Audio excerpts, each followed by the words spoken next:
Sebelumnya diolah rasa. Ironisnya, di tengah hidup yang serba kekurangan, manusia tetap saja punya keinginan. Dia langsung dicap oleh orang sekitar, "Maksa banget sih lo, masih miskin aja, sosokan bergaya." Baru gajian rasanya seperti raja. 3 hari kemudian, kembali jadi rakyat jelata. Di sela-sela mereka bertarung dengan realita. Di dalam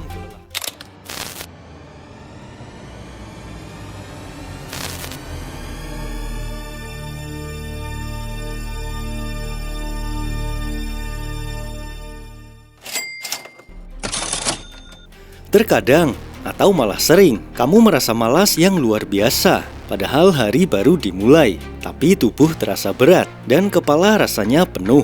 Bukan karena lelah fisik, tapi karena ada sesuatu yang menghambat semangat dari dalam diri. Pernah gak kamu merasa pengen maju, tapi malah diam?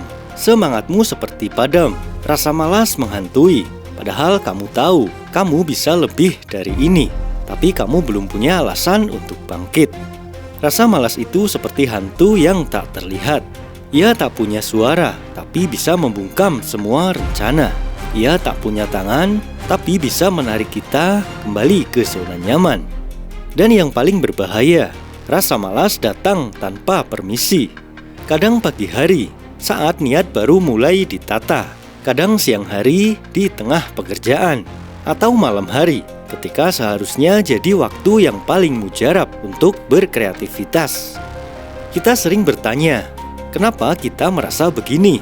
Padahal mimpi udah kita tulis, target udah ditentukan, tapi semangat hilang entah kemana.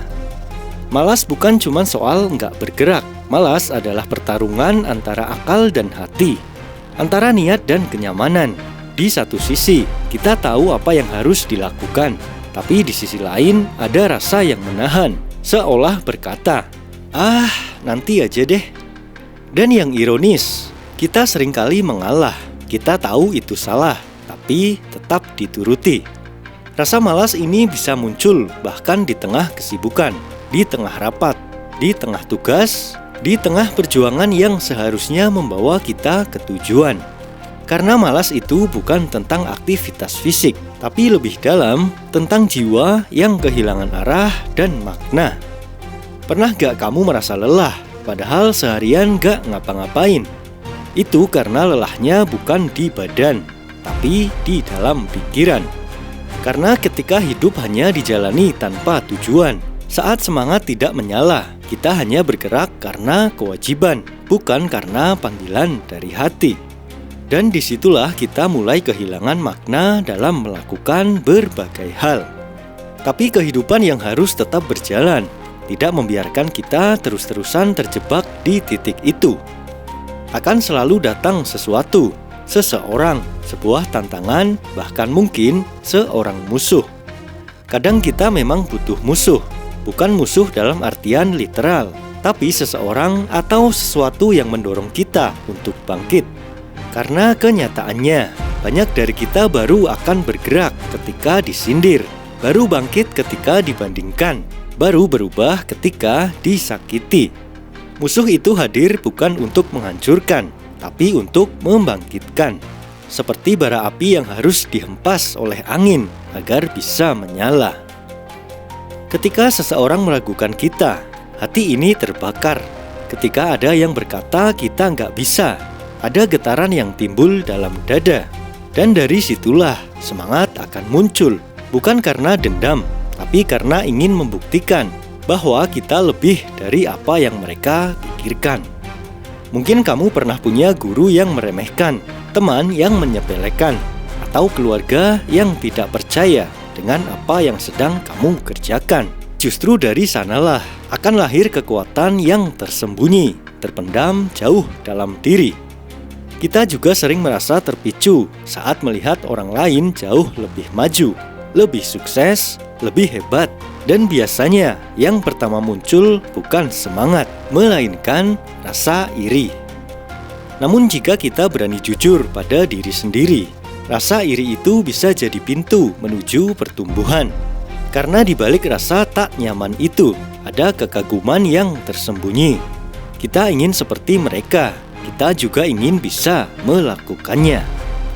Dan disinilah fungsi dari seorang rival dalam hidup. Ia bisa menjadi cermin, bukan untuk merendahkan, tapi untuk menyadarkan bahwa masih banyak potensi dalam diri kita yang belum terasah. Masih banyak jalan yang belum kita tempuh. Rival sejati bukan yang membuat kita ingin menjatuhkan, tapi yang membuat kita ingin menaikkan standar kehidupan. Karena ketika ada seseorang yang lebih dari kita, maka kita punya acuan untuk berkembang. Lilin tidak akan menyala tanpa api, dan manusia tidak akan bergerak tanpa adanya pemicu. Terkadang pemicunya adalah kehilangan, kadang karena kegagalan, kadang karena hinaan.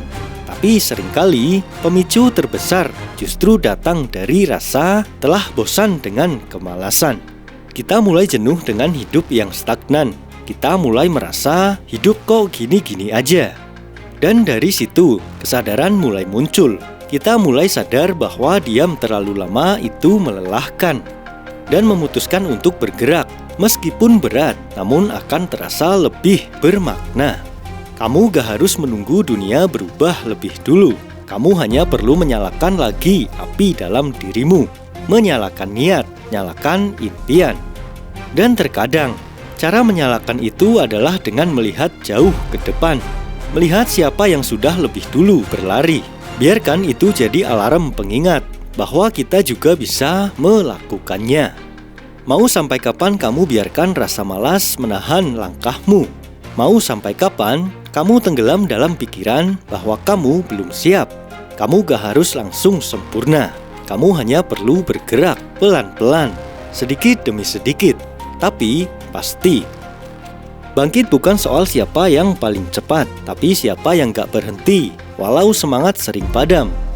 Karena hidup memang tidak selalu menyenangkan, tapi jika kita terus menunggu waktu yang tepat, kita akan terus ditunda oleh rasa malas yang berkamuflase menjadi alasan. Dan jika kamu saat ini sedang merasa tertinggal, sedang merasa iri, sedang merasa diremehkan, jangan buru-buru sedih. Mungkin itu sinyal bahwa semangatmu sudah dipanggil. Mungkin kamu sedang diingatkan bahwa kamu masih hidup dan masih punya potensi untuk melompat lebih tinggi. Akhirnya, hidup bukan tentang siapa yang kita kalahkan, tapi tentang siapa diri kita setelah melalui berbagai banyak proses.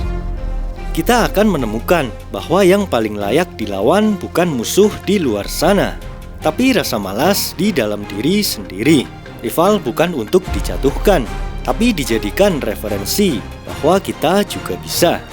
Dan semangat bukan sesuatu yang harus ditunggu, tapi sesuatu yang harus dihidupkan berkali-kali, meski kadang padam, meski sering redup-redam. Ibaratnya semangat itu seperti api unggun. Ia harus dijaga, ditiup saat hampir padam, ditambahkan kayu baru agar terus menyala. Hidup ini penuh dengan momen yang bisa membuat kita menyerah, tapi hidup ini juga penuh dengan peluang untuk bangkit. Kamu hanya perlu membuka mata, menata niat, dan bertanya pada diri sendiri, mau sampai kapan aku terdiam?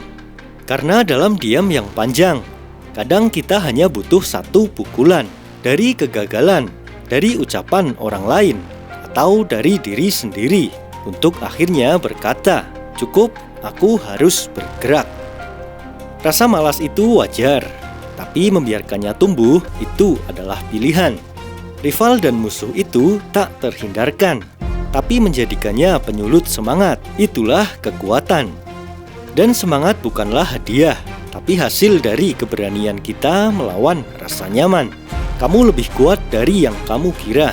Perjalanan yang melelahkan ini masih belum selesai. Nyalakan kembali apimu. Dunia masih menunggu versi terbaik dari dirimu.